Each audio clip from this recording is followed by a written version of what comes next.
యేసుక్రీస్తు ప్రభు నామంలో కూడి వచ్చిన మీ అందరికీ మరి ఒకసారి వందనాలు తెలియజేస్తా ఉన్నాను.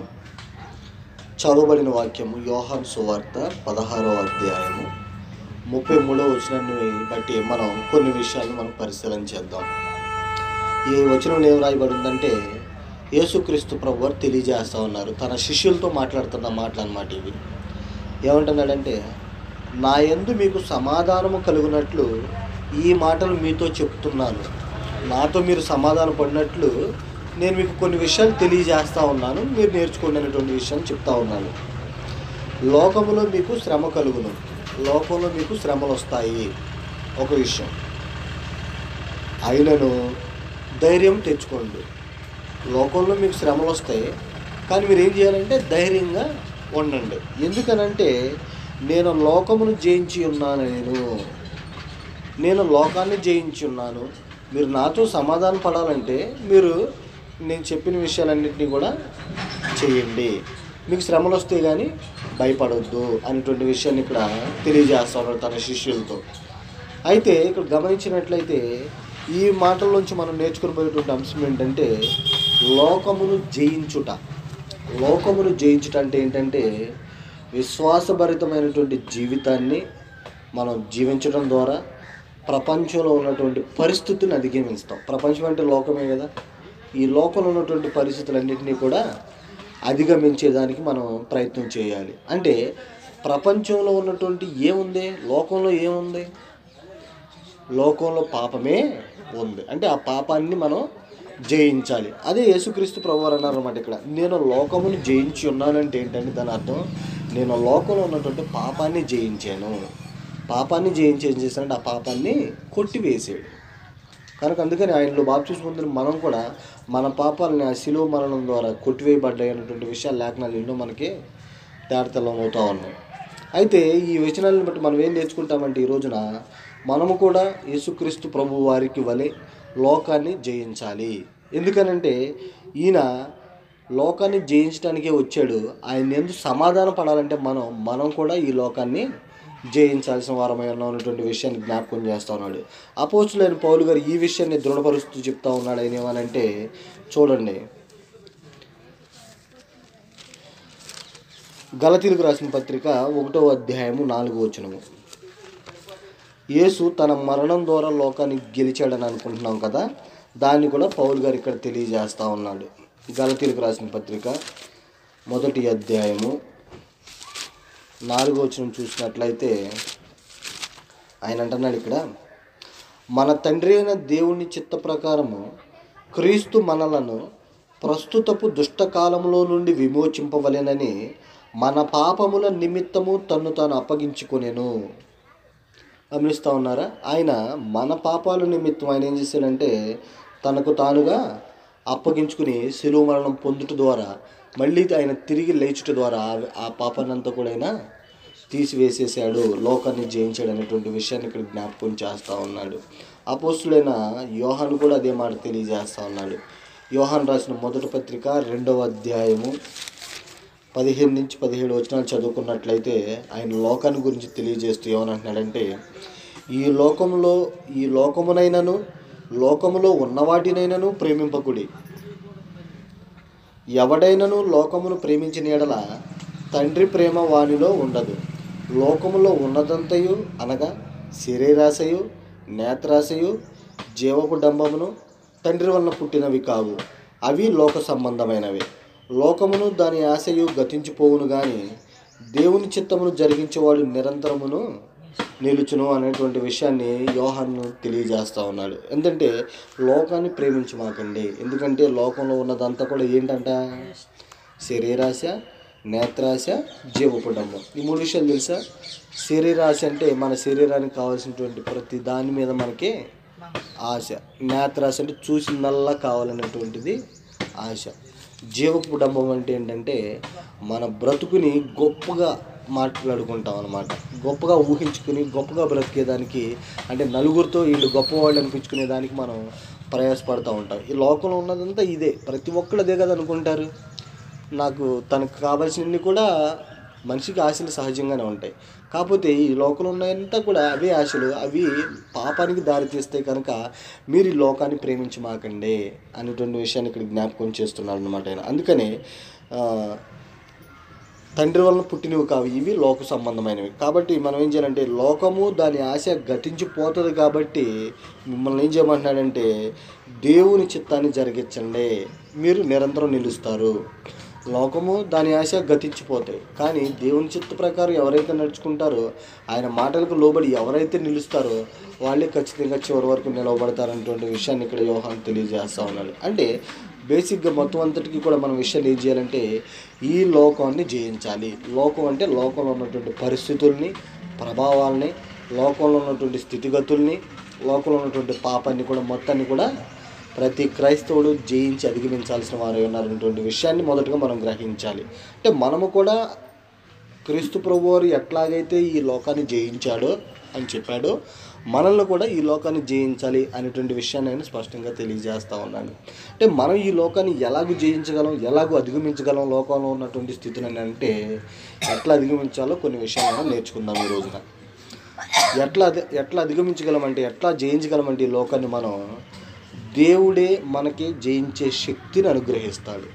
ఆ శక్తి అనుగ్రహించడం ద్వారానే మనము ఈ లోకాన్ని జయించగలుగుతామనేటువంటి విషయాన్ని ఇక్కడ జ్ఞాపకం చేస్తూ ఉన్నాడు. యోహాను రాసిన మొదటి పత్రిక 4వ అధ్యాయము 4 నుంచి చదువుతున్నాను, 6 వచనాలు చూడండి. చిన్నపిల్లలారా, మీరు దేవుని సంబంధులు, మీలో ఉన్నవాడు లోకంలో ఉన్నవాని కంటే గొప్పవాడు గనుక మీరు వానిని జయించి ఉన్నారు. గమనిస్తూ ఉన్నారు. మనలో ఉన్నవాళ్ళు ఎవరంట? లోకంలో ఉన్నవాడి కంటే గొప్పవాడు. కనుక మనం ఏం చేస్తామంటే, ఈ లోకంలో ఉన్న వాటన్నిటినీ కూడా జయించవచ్చు. వారు లోక సంబంధులు గనుక లోక సంబంధులైనట్టు మాట్లాడుతున్నారు. లోకము వారి మాట వినును. మనము దేవుని సంబంధములము, దేవుని ఎరిగిన వారము. దేవుని ఎరిగినవాడు మన మాట వినును, దేవుని సంబంధి కానివాడు మన మాట వినడు. ఇందువలన మనము సత్యస్వరూపమైన ఆత్మ ఏదో, భ్రమపరచు ఆత్మ ఏదో తెలుసుకొనిచున్నాము అనేటువంటి విషయాన్ని జ్ఞాపకం చేస్తూ ఉన్నాను. అంటే ఎవరైతే దేవుని సంబంధులు, దేవుని యందు నడుచుకుంటారో వాళ్ళే ఇక్కడ దేవుని సంబంధులు. లోకంలో నడుచుకునే వాళ్ళు లోక సంబంధులైనటువంటి విషయాన్ని జ్ఞాపకం చేస్తూ వాళ్ళ యొక్క ప్రవర్తన రీతిని బట్టి మనం కనిపెట్టేయచ్చు వాళ్ళని. వాళ్ళు నేర్చుకున్న నడవడికని బట్టి, ఇప్పుడు నువ్వు ఎంత బాప్తిస్మం తీసుకున్నా, ఎంత పరిశుద్ధంగా ఉన్నా, నువ్వు మామూలుగా ఇతరులు జీవించినట్టు జీవిస్తే నువ్వు కూడా లోక సంబంధమైనట్టుగానే మనుషులందరూ మనల్ని గమనిస్తారు, చూస్తారు. ప్రత్యేకంగా ఎప్పుడు చూస్తారు మనల్ని?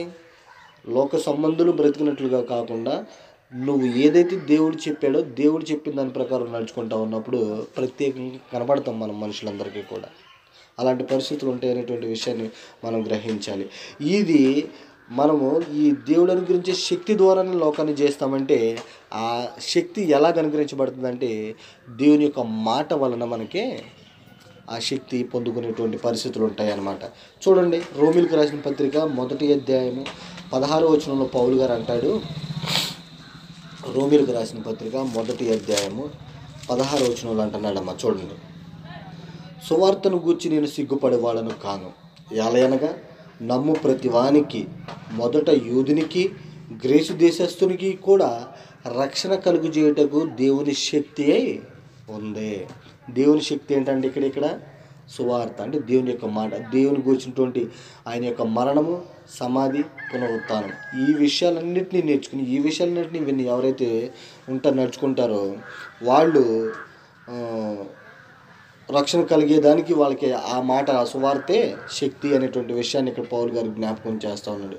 ఎందుకనినా నీతిమంతుడు విశ్వాస మూలముగా జీవించునని వ్రాయబడిన ప్రకారము, విశ్వాసం మూలముగా అంతకంతకు విశ్వాసము కలిగినట్లు దేవుని నీతి దాని యందు బయలుపరచబడుచున్నది అంటున్నాడు. అంటే విశ్వాసం కలిగి ఎవరైతే నడుచుకుంటారో వాళ్ళందరినీ కూడా దేవుడు నీతిమంతులుగా తీరుస్తున్నాడు. కనుక అంతకంతకు వాళ్ళకు విశ్వాసం కలిగినట్లుగా దేవుని యొక్క మాటలు వాళ్ళని బలపరుస్తాయి.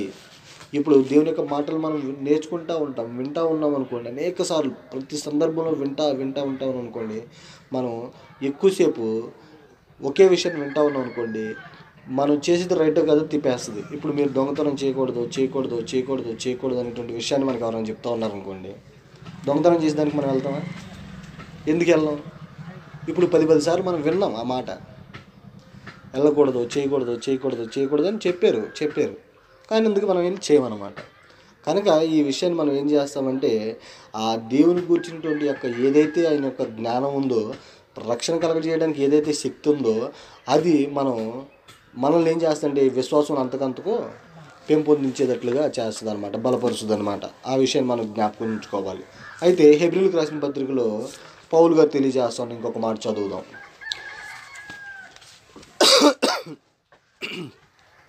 హెబ్రీయులకు రాసిన పత్రిక 4వ అధ్యాయము 12వ వచనం చూద్దాం.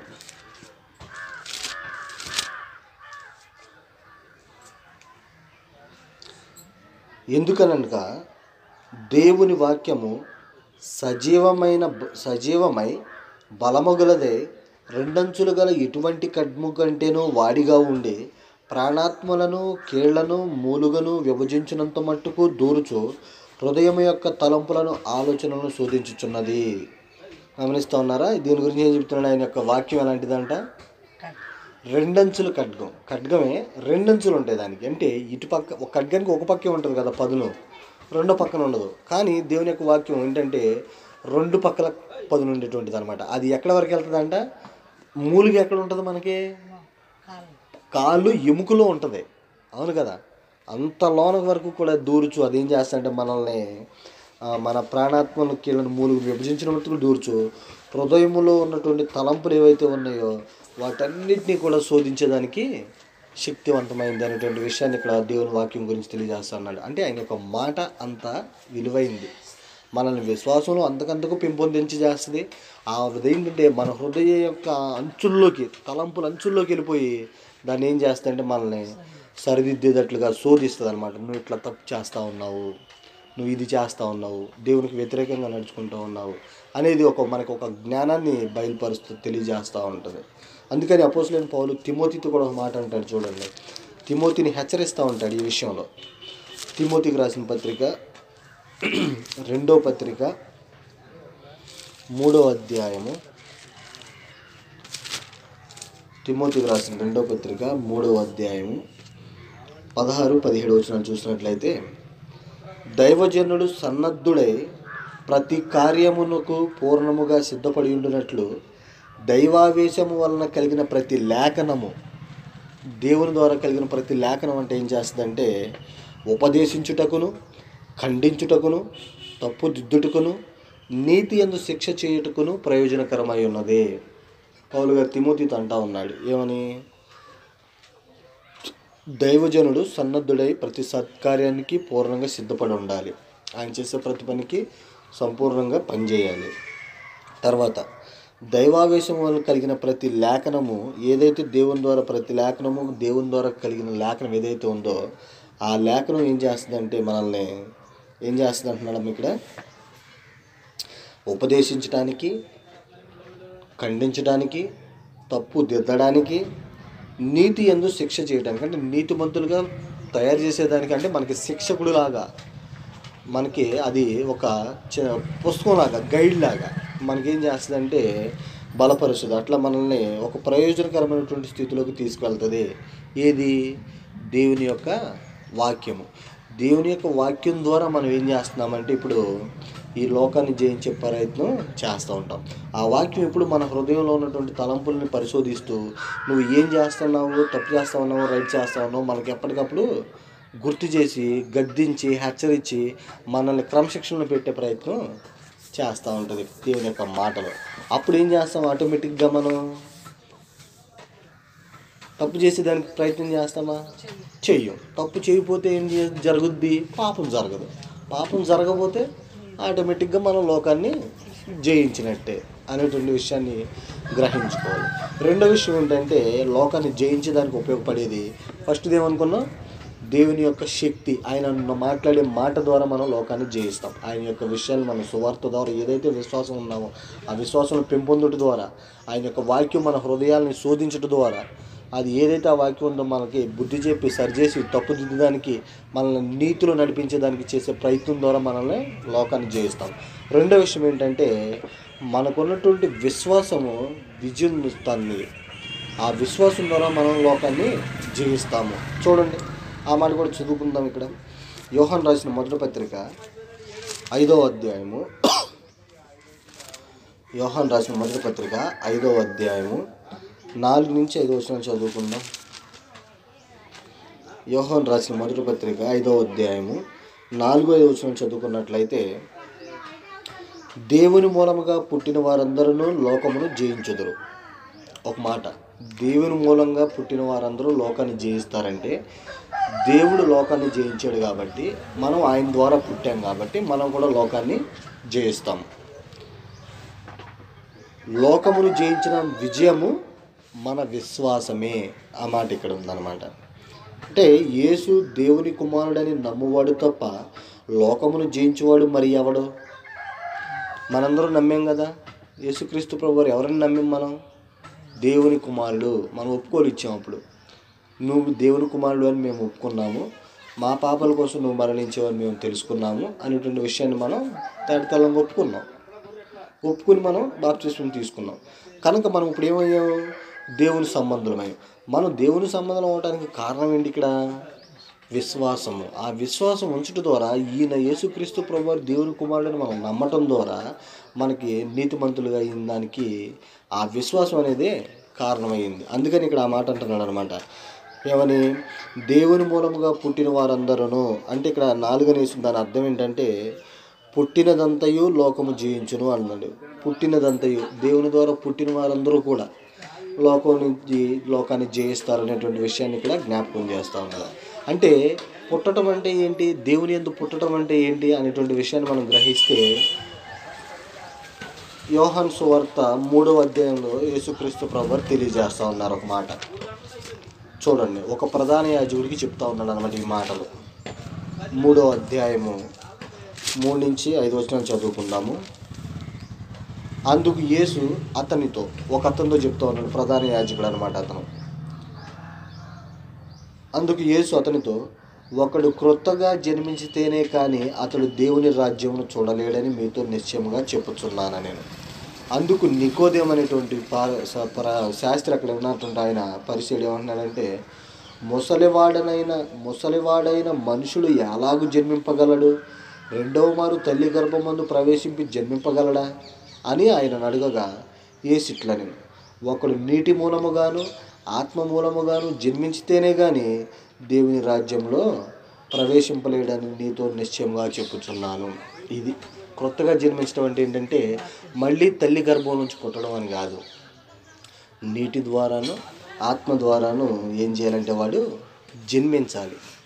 అట్లా జన్మిస్తే ఏమవుతుందంటే దేవుని మూలంగా పుట్టినవాడు ఆడు ఏం చేస్తాడంటే లోకాన్ని జయించడానికి శక్తిమంతుడుగా అవుతాడు అనేటువంటి విషయాన్ని గ్రహిస్తూ ఉన్నాం ఇక్కడ. ఇంకొక మాట మనం చదువుకుందాము. పేతురు రాసిన మొదటి పత్రిక 1వ అధ్యాయము 23వ వచనంలో చూసినట్లయితే, పేతురు రాసిన మొదటి పత్రిక 1వ అధ్యాయము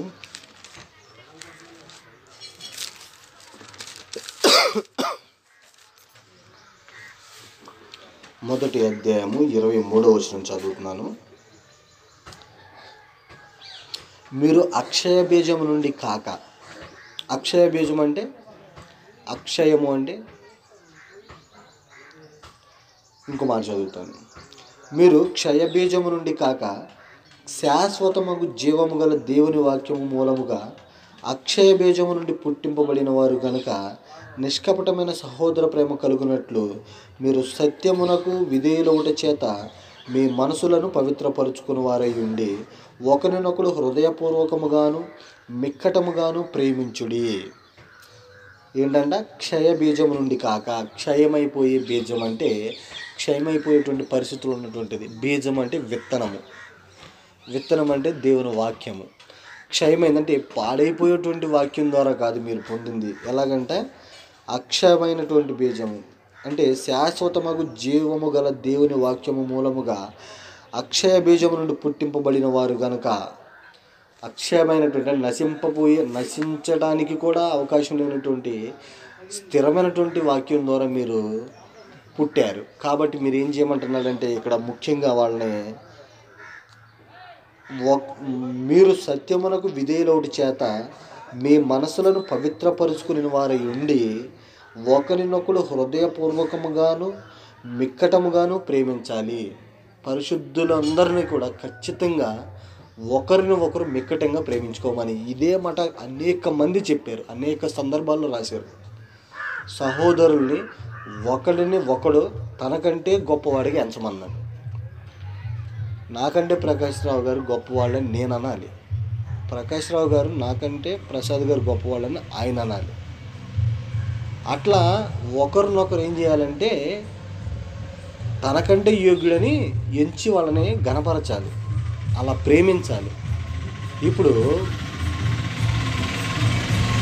గమనిస్తూ ఉంటాము, మన రక్త సంబంధీకులు అందరూ కూడా, మన రక్త సంబంధీకులు ఉన్నారు, మీ అందరికీ రక్త సంబంధీకులు ఉన్నారు.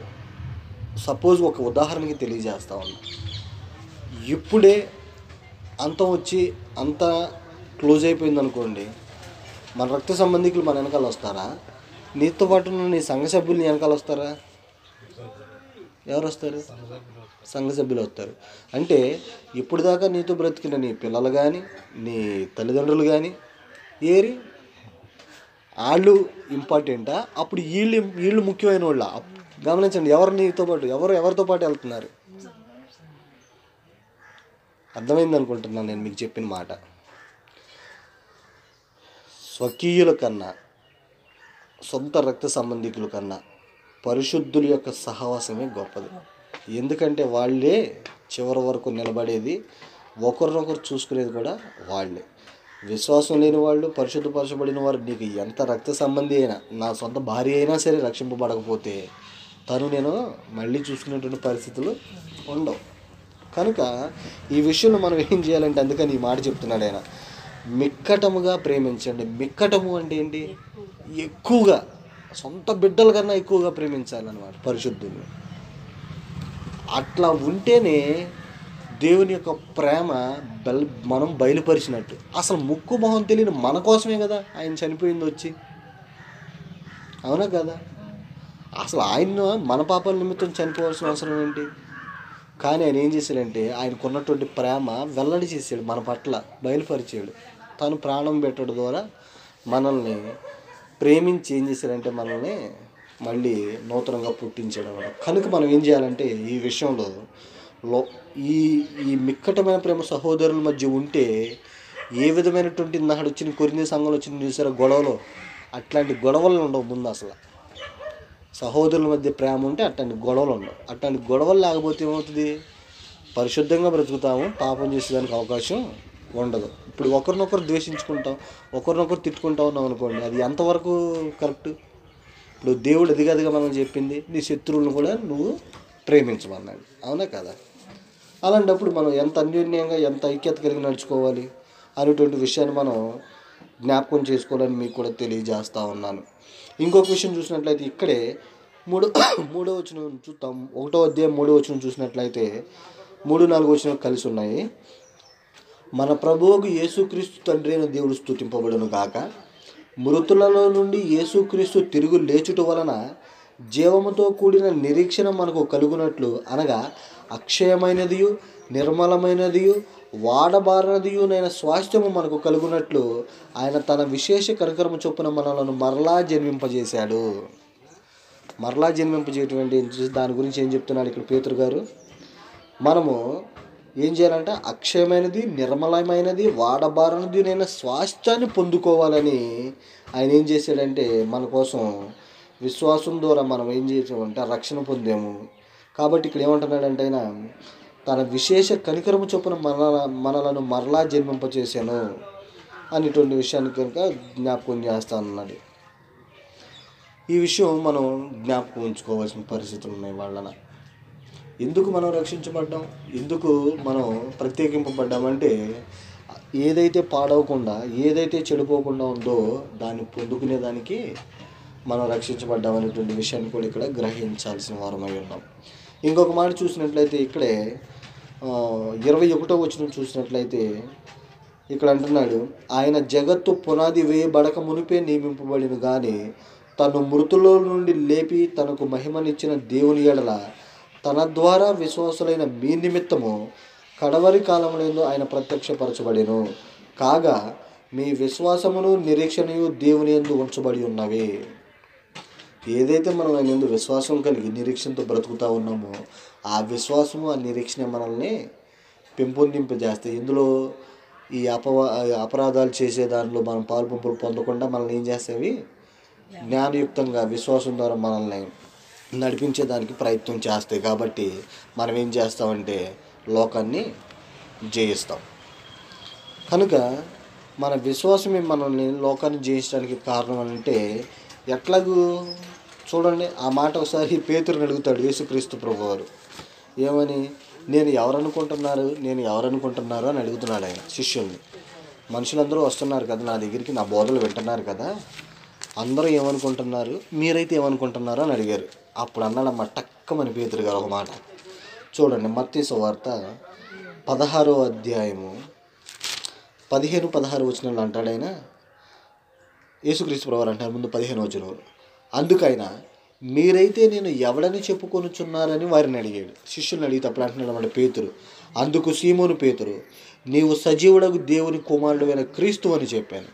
అందుకు యేసు, సీమోను బర్యోనా, నీవు ధన్యుడవు. పరలోకమందున్న నా తండ్రి ఈ సంగతి నీకు బయలుపరిస్తేనే గాని నరులు నీకు బయలుపరచలేదు. మరియు నీవు పేతురువు, ఈ బండ మీద నా సంఘమును కట్టుదును అన్నాడు. ఈయన ఒప్పుకున్న ఒప్పుకోలను బట్టి పేతురు ప్రసంగం ద్వారానే అసలు సంఘం స్థాపించబడింది అనేది మనం నేర్చుకుంటా ఉన్నాం.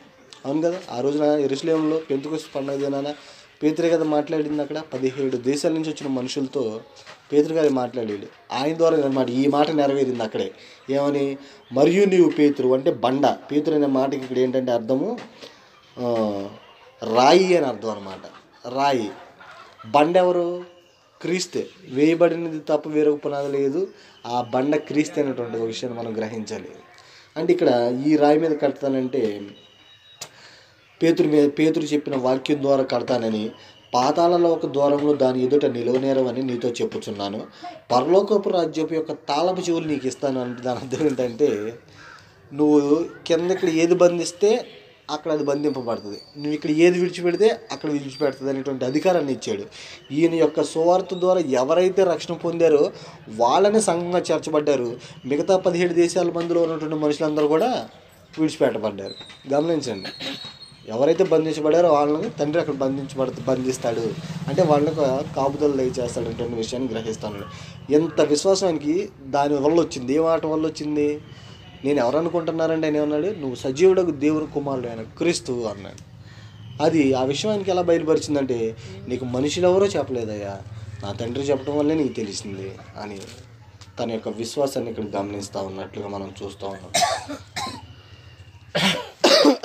ఇంకో మాట సువార్తల్లోని యోహాను సువార్త 20వ అధ్యాయము 30-31 వచనంలో కూడా చూసినట్లయితే ఇక్కడ మరియు అనేకమైన ఇతర సూచక క్రియలను యేసు తన శిష్యులు ఎదుట చేశాను, అవి ఈ గ్రంథమందు రాయబడి ఉండలేదు. కానీ అనేకమైన సూచక్రియలు చేశాడు కానీ అవన్నీ ఈ గ్రంథంలో రాయబడలేదు. కానీ యేసు దేవుని కుమారుడైన క్రీస్తు అని మీరు నమ్మునట్లు, నమ్మి ఆయన యందు జీవము పొందినట్లు ఇవి రాయబడిను. అనేక కార్యక్రమాలు చేశాడు శిష్యుల దగ్గర, కానీ ఏం రాయబడలా. కానీ కొన్ని రాయబడ్డారు. ఆ విషయాలు ఎందుకు రాయబడి అంటే దేవుని కుమారుడైన క్రీస్తు అని మనం నమ్మటానికి రాసి, నమ్మి ఆయన నామందు జీవం పొందడానికి ఇవన్నీ రాయబడ్డాయి అనేటువంటి విషయాన్ని కూడా ఇక్కడ మనం నేర్చుకుంటూ ఉన్నాం. అంటే ఈ విషయాలన్నిటి ద్వారా మనం ఏం పెంపొందించుకుంటూ ఉన్నాం? దేవుని మీద విశ్వాసాన్ని పెంపొందించుకుంటూ ఉన్నాం. అదే కదా మనం విశ్వాసంతో ఎదురు చూస్తూ ఉన్నాం కదా, పరలోక రాజ్యం కోసం ఎప్పుడు తీసుకెళ్తాడని ఎదురు చూస్తూ ఉన్నాము. మన యొక్క విశ్వాసం ఏంటంటే పరలోకాన్ని పొందుకోవాలనేది మన యొక్క తపన, ఆలోచన. అయితే దీనిలో మనం నిలకడగా స్థిరంగా ఉండాలంటే ఆ పెంపొందించుకునే దానికి ఈ విశ్వాసం ద్వారానే మనం ప్రతి విషయాన్ని కూడా పెంపొందించుకుంటాం అన్నమాట. అప్పుడు మనం ఆటోమేటిక్గా ఈ లోకాన్ని జయిస్తాం. అంతే. గమనించండి, విశ్వాసంతో నువ్వు పరలోక పట్టణం కోసం ఎదురు చూస్తూ ఉంటే ఈ లోక సంబంధమైన వాటి మీద మన మనసులు ఎందుకు ఉంటాయి? ఉండవు కదా. కనుక అలాంటి పరిస్థితుల్లో నడుచుకోవాల్సిన వారమే. అంటే లోకాన్ని జయించడానికి రెండోది మనకు ఉపయోగపడేది ఏంటి? మనకు ఉన్నటువంటి విశ్వాసము అనేటువంటి విషయాన్ని గ్రహించాలి. అయితే ఈ ప్రపంచం ఏం చేస్తుందంటే మనకి ప్రత్యామ్నాయాన్ని చూపిస్తూ ఉంటుంది. ఎప్పుడు స్థిరంగా ఉంటాం, వాక్యం నడుచుకుంటూ ఉంటాం. ఎందుకనంటే లోకం మొత్తాన్ని కూడా అపవాది ఏం చేశాడంటే తన ఆధీనంలో ఉంచేసుకుంటాడు. లోకం మొత్తాన్ని కూడా. అందుకని మీరు లోకాన్ని ప్రేమించమాకండి, ఎందుకంటే లోకంలో మన దేవుని సంబంధమైంది కాదు అని దాన్ని చదువుకున్నాం మనం. యోహాను రాసిన మొదటి పత్రిక 5వ అధ్యాయం 19వ వచనంలో 5వ అధ్యాయము 19వ వచనం చూసినట్లయితే, మనము దేవుని సంబంధులమనియు లోకమంతయు దుష్టుని యందు ఉన్నదనియు ఎరుగుదుము. లోకమంతనే దుష్టుని యందు ఉంది, కానీ ఆయన యందు విశ్వాసం ఉంచిన వారందరూ కూడా దేవుని సంబంధులు అనేటువంటి విషయాన్ని ఇక్కడ తెలియజేస్తూ ఉన్నాడు. ఇంకొక మాట చూసినట్లయితే యోహాను రాసిన మాట, యోహాను సువార్తలో రాసిన మాట చూస్తాము. యోహాను సువార్త 8వ అధ్యాయము 44వ వచనం చదువుకున్నట్లయితే, యోహాను సువార్త 8వ అధ్యాయము 44వ వచనం చూద్దాం. మీరు మీ తండ్రియగు అపవాది సంబంధులు, మీరు తండ్రి దురాశలు నెరవేర్చుకోరుచున్నారు. ఆది నుండి వాడు నరహంతకుడై ఉండి సత్యమందు నిలిచినవాడు కాడు, వాని యందు సత్యమే లేదు. వాడు అబద్ధమాడినప్పుడు తన స్వభావం అనుసరించే మాట్లాడును. వాడు అబద్ధికుడును అబద్ధమునకు జనకుడునై ఉన్నాడు. అంటే అపవాది గురించి ఇక్కడ తెలియజేస్తూ ఉన్నాడు. అంటే లోకం అంతా కూడా ఎవరి ఆధీనంలో ఉందంటున్నాడు? అపవాది ఆధీనంలోనే ఉంది. అంటే దేవుని చిత్తాన్ని నెరవేర్చకుండా వాడు ఏం చేస్తాడంటే ప్రతి మనిషిని కూడా తన స్వాధీనంలో పెట్టేసుకుంటాడు. ఎవరైతే దాన్ని దాటుకుని ఆ జ్ఞానం పొందుకుని బయటకు వస్తాడో వాడు దేవుని యందు విశ్వాసం కలిగి నడుచుకుంటాడు అన్నమాట. అది కొంచెం కష్టతరమైన పని, కానీ దేవుని యొక్క వాక్యం మనల్ని ఏం చేస్తుందంటే ఆ అపవాది యొక్క ఆ బందీలోంచి మనల్ని విడిపించేది శక్తివంతమైనటువంటిది దేవుని యొక్క వాక్యం అనేటువంటి విషయాన్ని మనందరం నేర్చుకుని గ్రహించాం కాబట్టి ఈ పరిస్థితుల్లో ఉన్నాం అనేటువంటి విషయాన్ని మనం గమనిస్తూ ఉన్నాం. ఇంకొక మాట మనం గమనించినట్లయితే పేతురు రాసిన మొదటి పత్రిక 5వ అధ్యాయము 8వ వచనంలో చూస్తాం. పేతురు రాసిన మొదటి పత్రిక 5వ అధ్యాయము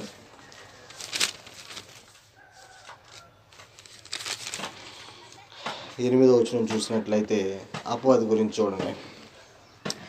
నిబ్బరమైన బుద్ధి గలవారై మెలకువగా ఉండండి. ఇక్కడ ఉన్నటువంటి పేతురు తెలియజేస్తూ ఉన్నాడు పరిశుద్ధులందరికీ, నిబ్బరమైన బుద్ధి గలవారై మెలకువగా ఉండుడి.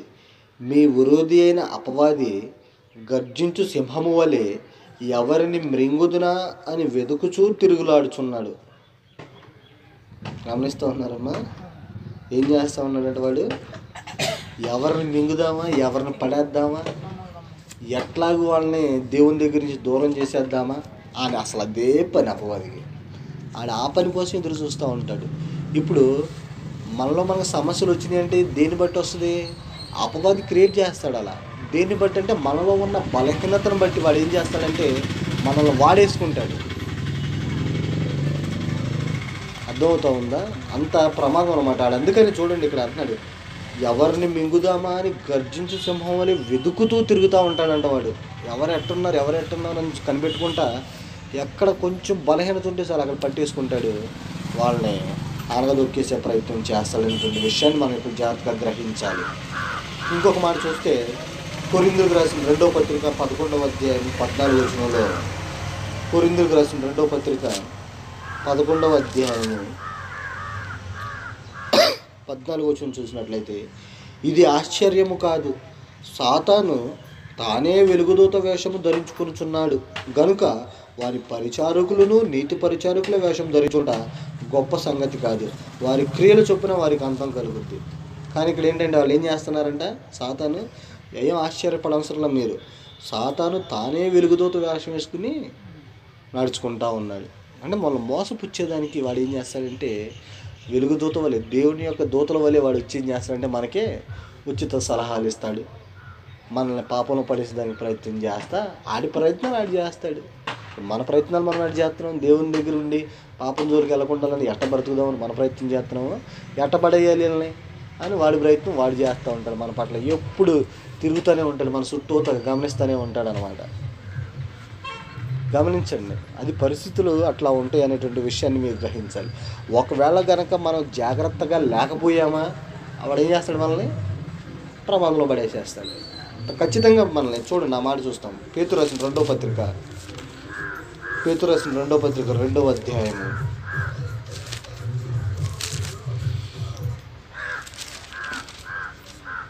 19వ వచనం నుంచి చదువుతున్నాను. తామే భ్రష్టత్వమునకు దాసులయ్యుండియో అట్టి వారికి స్వాతంత్రం ఇత్తుమని చెప్పుదురు. ఒకడు దేని వలన జయింపబడునో దానికి దాసుడగును కదా. ఒకడు దేని వల్ల జయించబడతాడో దానికి దాసుడు అవుతాడు వాడు, అవునా కదా. నువ్వు డబ్బు వల్ల జయించబడితే నువ్వు డబ్బుకు దాసుడు అవుతావు, నువ్వు మంచి వల్ల జయించబడితే నువ్వు మంచికి దాసుడు అవుతావు, నువ్వు శ్రమల వల్ల ఇబ్బంది పడితే నువ్వు ఆ శ్రమలకి దాసుడు అవుతావు. కనుక ఇక్కడ చూడండి ఏమంటున్నాడంటే, ఇక్కడ ఒకడు దేని వలన జయింపబడునో దానికి దాసుడగును కదా. వారు ప్రభువును రక్షకుడైన యేసుక్రీస్తు విషయమైన అనుభవ జ్ఞానము చేత ఈ లోక మాలిన్యములను తప్పించుకుని తర్వాత, ప్రభువును రక్షకుడైన యేసుక్రీస్తు విషయమై అనుభవ జ్ఞానము చేత ఈ లోక మాలిన్యములను తప్పించుకొని తర్వాత, అంటే ఇప్పుడు మనం ఎవరైతే దేవుని యందు విశ్వాసం ఉంచి ఆయన యొక్క క్రీస్తునందు విశ్వాసం ఉంచి ఆ రక్షణలోకి వచ్చి ఆయన యొక్క మహిమను పొందుకుని ఈ లోకంలో ఉన్నటువంటి అంతా విడిచిపెట్టేసి బ్రతుకుతూ ఉన్నామో, అలా తప్పించుకున్న తర్వాత వాటిలో చిక్కబడి వాటి చేత జయింపబడిన ఎడల, వాటిలో పడి వాటిలో చిక్కబడిన ఎడల వాడి కడవరి స్థితి మొదటి స్థితి కంటే మరీ చెడ్డగా ఉంది. మీకు అర్థమయ్యేది చెప్తాను చూడండి. ఇప్పుడు పూర్వం చెడ్డోళ్ళం మనం అసలు పూర్తిగా. కానీ మనం ఏం చేసాం, దేవుని యందు విశ్వాసం ఉంచడం ద్వారా, కేవలం ఆయన నమ్మటం ద్వారా ఆయన ఏం చేశాడు, మనల్ని నీతిమంతులుగా చేసి పరిశుద్ధులుగా కలగజేసి రక్షణ పొందించి మనల్ని నీతిమంతులుగా చేశాడు. ఈ స్థితి నుంచి మనల్ని ఏం చేశాడు, మంచి స్థితిలోకి తీసుకొచ్చి పెట్టాడు. ఇప్పుడు మనం ఏం చేస్తూ ఉన్నామంటే, ఆయన జ్ఞానం తెలుసుకుని ఆ లోకంలో ఉన్నటువంటి ఆ మాలిన్యాన్ని అంతా విడిచిపెట్టేసి, మన పూర్వ స్వభావం అంతా విడిచిపెట్టేసి ఇప్పుడు ఆయన కోసం బ్రతుకుతూ ఉన్నాం. మనం మళ్ళా వెళ్ళి వీటిల్లో చిక్కబడితే, మళ్ళీ వెనక్కి వీటిలో చిక్కబడితే దాని అర్థం అదే. చూడండి ఇక్కడ మాట రాసి క్లియర్గా ఉందన్నమాట. లోక మాలిన్యములను తప్పించుకొనిన తరువాత మరలా వాటికి చిక్కబడి వాటి చేత జయించబడిన ఎడల, అంటే మళ్ళీ వెనక్కి వెళ్ళి మళ్ళీ అలాంటి స్వభావంలోనే అలాంటి పరిస్థితులను బ్రతికితే ఇప్పుడున్నటువంటి స్థితి ఎలా ఉంటుందో తెలుసా, ఎక్కడున్న స్థితి కంటే మరీ చెడ్డగా ఉంటుంది అంటారు ఆ స్థితి. గమనిస్తూ ఉన్నారు కదా. కనుక ఒకసారి మనం అవన్నీ విడిచిపెట్టి వచ్చిన తర్వాత మళ్ళీ వెళ్ళి ఆ విషయాన్ని మనం పరిశీలన చేస్తే ఉంటే మన యొక్క స్థితి ఎలా ఉంటుందంటే, ప్రజెంట్ స్థితి అసలు అప్పుడు ఉన్నటువంటి స్థితి కన్నా మరి ఇప్పుడు చెడ్డగా ఉంటుంది. దాని గురించి కింద ఇంకో మాట అంటాడు చూడండి. వారు నీతి మార్గమును అనుభవపూర్వకముగా తెలుసుకొని తమకు అప్పగింపబడిన పరిశుద్ధమైన ఆజ్ఞలను తొలగపోవుట కంటే ఆ మార్గము అనుభవపూర్వకముగా తెలియక ఉండితే వారికి మేలు. అసలు ఈ రక్షణ మార్గంలోకి రాకుండా ఉండటమే వాళ్ళకి మేలు. ఎందుకు, వచ్చి తప్పిపోయి మరీ దుష్టులు అయ్యే కంటే కొంతలో కొంత కనీసం వాళ్ళకి తెలియకన్నా తప్పు చేశారన్న జాలు చూపిస్తాడేమో దేవుడి. తర్వాత నువ్వు తెలుసుకున్నాక, నువ్వు పాత విషయాలన్నీ విడిచిపెట్టేసి నువ్వు పశ్చాత్తాపడి తెలుసుకున్న తర్వాత మళ్ళీ నువ్వు వెళ్ళి వాటిలో చిక్కుబడితే ఇంక ప్రయోజనం ఏముంది, లేదు. కాబట్టి ఇక్కడ అంటున్నాడు అనమాట, ఖచ్చితంగా అనుభవపూర్వకంగా తెలియకుండా ఉండటమే వారికి మేలు. తెలిస్తే మనకేముందంటే మరీ దారుణమైనటువంటి పరిస్థితులు ఉంటాయి. అలాంటి స్థితిని ఎలాగ పోల్చాడు తెలుసా ఈయన ఇక్కడ వాక్యంలో. కుక్క తన వాంతికి తిరిగినట్లంట.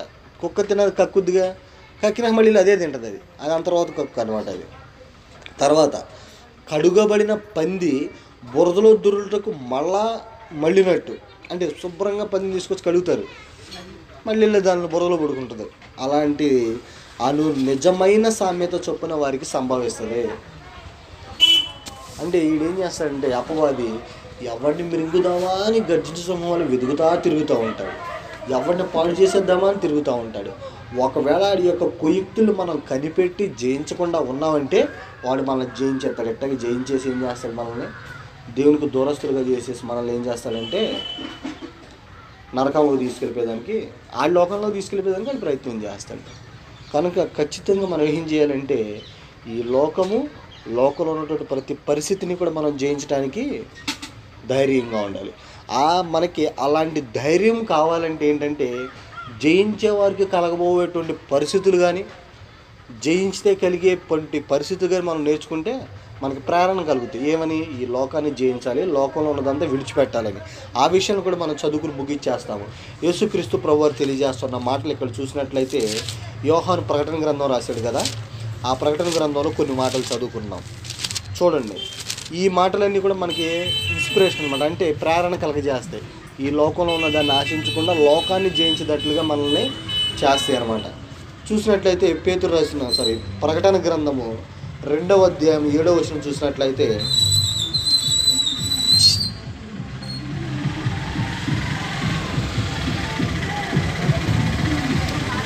ప్రకటన గ్రంథము 2వ అధ్యాయము 7వ వచనంలో అంటున్నాడమ్మ ఇక్కడ,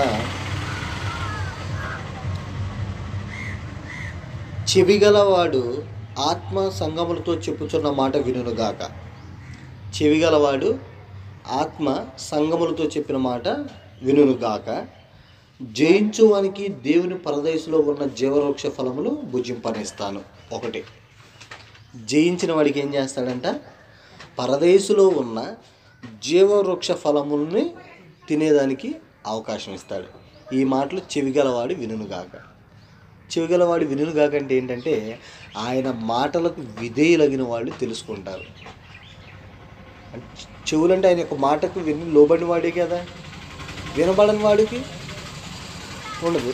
ఒకటి, మనకి ప్రేరణ కలగజేసేది అంటే లోకాన్ని జయించడం ద్వారా వచ్చే మనకి ఏంటి బెనిఫిట్ అయ్యా అని మొదట ఆలోచన చేస్తే, పరదేశంలో ఉన్న జీవవృక్ష ఫలాలను మనం పొందుకుంటాం. ఒకటి.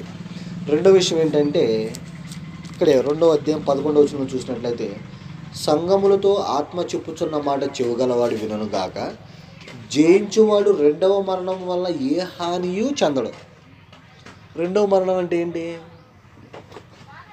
మొదటి మరణం తెలుసుగా మనందరికీ తెలుసా? మొదటి మరణం మనం చనిపోతాం కదా, ఎప్పుడైనా మనం చనిపోతాం, అది మొదటి మరణం. 2వ మరణం ఏంటంటే అగ్నిగుండం రోజు, తీర్పు రోజు. ఆ తీర్పు 2వ మరణం. అంటే తప్పు చేసిన వాళ్ళని ఒక పక్కన, మంచి పనులు చేసిన వాళ్ళని ఒక పక్కన పెట్టి దేవుడు ఎదురుగుండా కూర్చొని వాళ్ళకి తీర్పు తీరుస్తాడనమాట. తీర్పు తీర్చి, మీరు అపవాది సంబంధులు కనుక మీరు వెళ్ళి నరకంలో పోండి అంటాడు. అంటే అది అక్కడ 2వ మరణం అనమాట.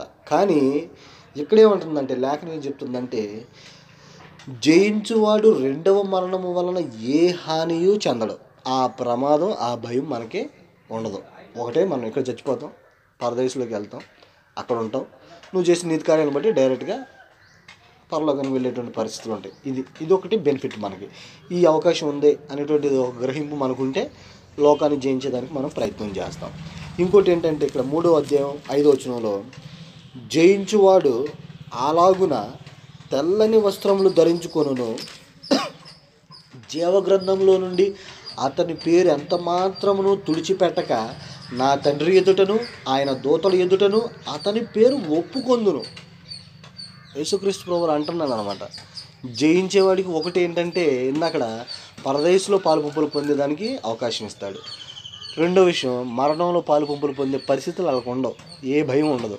మూడో విషయం ఏంటంటే, చూడండి అమ్మ, తెల్లని వస్త్రాలను ధరించుకొని తెల్లని వస్త్రములను ధరించుకొనును.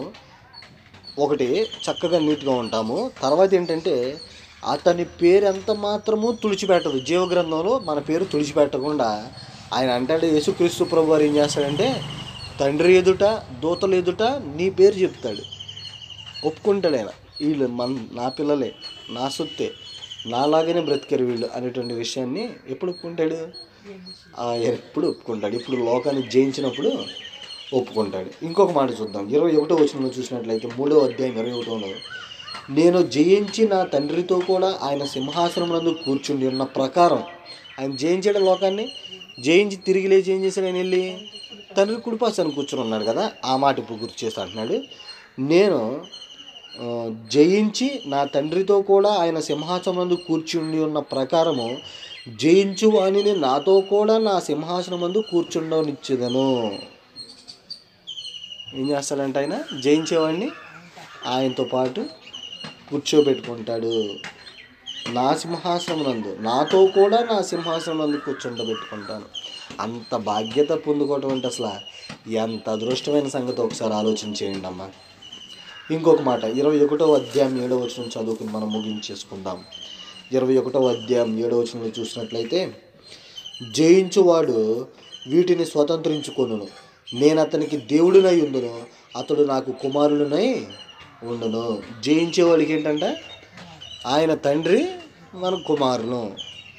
ఇంకంతకన్నా భాగ్యం అసలు దేవుని పిల్లలు అంటే అసలు ఆ స్థితికి చూడండి, అసలు ఆ స్తోమత చూడండి. ఇక్కడ ఏ ప్రైమ్ మినిస్టర్ కొడుకు అయితే అంత ఆధిక్యత ఉంటుంది, ఏ అంబానీ కొడుకు అయితే అంత ఆధిక్యత ఉంటుంది. అంటే అత్యున్నతమైనటువంటి స్థితిలో ఉన్న పిల్లలకంటే దేవుని సంబంధమైనటువంటి పిల్లలకే ఎక్కువ ఘనత అనేటువంటి విషయాన్ని మనం గ్రహించాలన్నమాట. కనుక ఈ విషయాలు మనకేంటంటే ఒక ప్రేరణ కలగాలి, లోకాన్ని జయించాలనేటువంటి ఆలోచనలు మన హృదయాల్లో ఎప్పుడూ ఉండాలన్నమాట.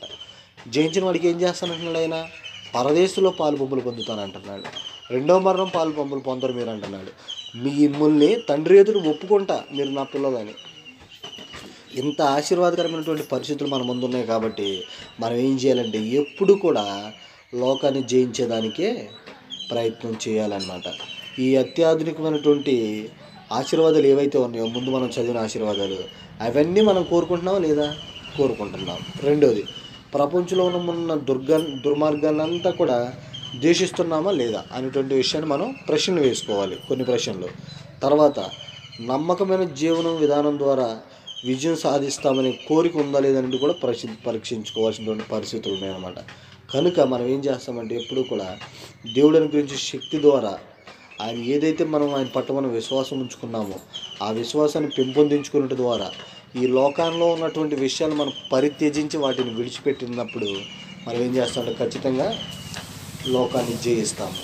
లోకాన్ని జయించే విషయం మన యొక్క విశ్వాసమే మన విజయం అనేటువంటి విషయాన్ని కూడా, లోకాన్ని జయించేదానికి మనకి ఆ విశ్వాసమే మన జయము అనేటువంటి విషయాన్ని కూడా గ్రహిస్తూ ఉన్నాం. ఖచ్చితంగా మనందరం ఏం చేయాలంటే యేసుక్రీస్తు ప్రభువారు ఏ విధంగా ఈ లోకాన్ని జయించారో మనము కూడా సమాధాన పడాలంటే ఆయనతో ఈ లోకాన్ని జయించాలి అనేటువంటి విషయాన్ని మీకు ఈరోజు నేను తెలియజేశాను. కనుక శ్రద్ధగా ఉన్నందుకు మీ అందరూ కూడా వందనాలు తెలియజేస్తూ ఈ కొద్ది మాటలు ముగిస్తూ ఉన్నా.